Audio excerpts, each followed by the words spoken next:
So, Nico, drones. Just the word drone. It's onomatopoetic. It sounds like a drone. We've got drones in folk music and in sonic youth, and there's dronology.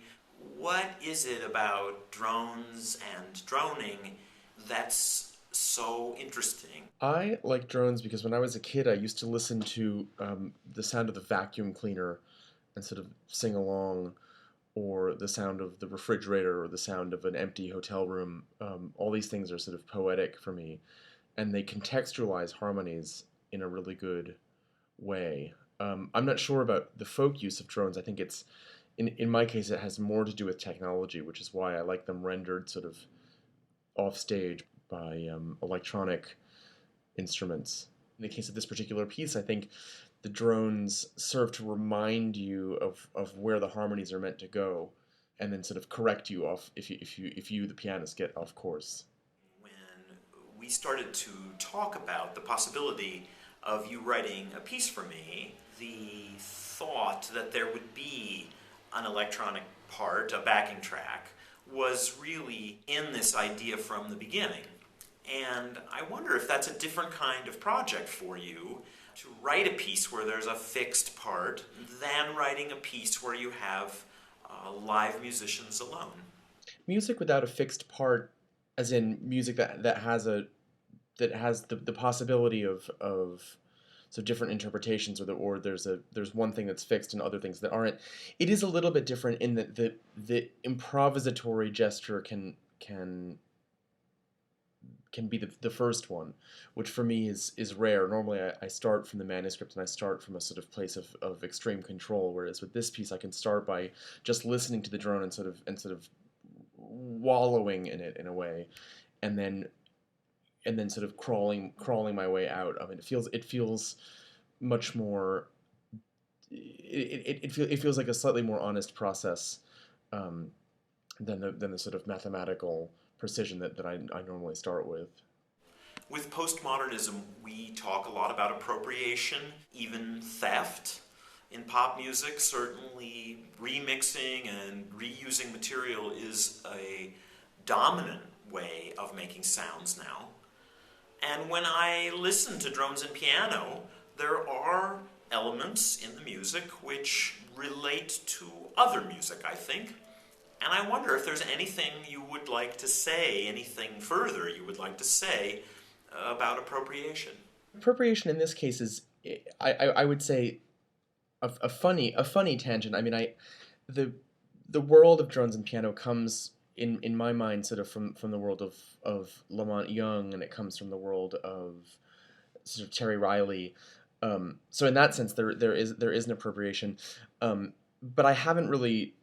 I don't give it too much thought, actually, because I think for me, the idea of sort of sampling something, or repurposing something is best if it's almost accidental. There are other people who are very good at sort of scheming that sort of thing, but for me it has to be a kind of, oh, look what I found, rather than making a plan, which I suppose enters into a whole other kind of realm of postmodern critical possibility. But that's sort of my philosophy about it. I was thinking about a question that you got in New York a few days back. A question about composers who are trained in music schools, given a lot of craft, and then other people who are making music through the many mechanisms of technology that we have now. And I was thinking that in a way, drones and piano is both of those things, because there is a scripted part for the pianist, for me, and then there is this electronic part, which, although it might have some elements that sound like chamber music, but it also has sounds in it which really can only come from the studio. So is that a friction, and is it perhaps even some kind of social friction that's inside this music? That's a complicated question, but a very good one. I mean, I think the question of being a trained composer versus not. I always think about it in terms of in terms of food, where if you think about you know training to be a chef doesn't necessarily mean that you can cook, and I think that there's a lot to be learned from sort of grandma and from sort of folk or peasant traditions, and this is something that I think has become quite common, um, even at the highest levels of sort of fancy cooking. And I think it's been something that the food world doesn't worry about too much. I mean, obviously for me, technique and sort of the things that you do learn in school are incredibly important. It's just not an obsession, and it's not a process of exclusion. It's a process of inclusion. So it's not saying if it's not taught in school, it's not worth knowing, nor is it saying only things not taught in school are worth knowing. It's not. I'm not trying to make like a sort of folksy anti-intellectual argument. It's more to do with the modern.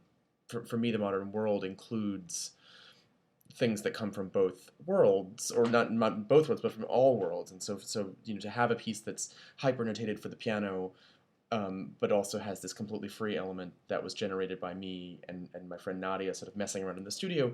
That to me is not a statement. Actually, it's more of a reflection of the way that I work and the way that we as sort of young people and young musicians live.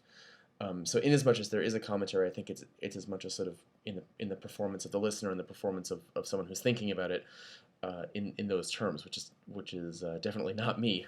Thank you very much. I am enjoying playing drums and piano, and I'm going to keep playing it for a long time.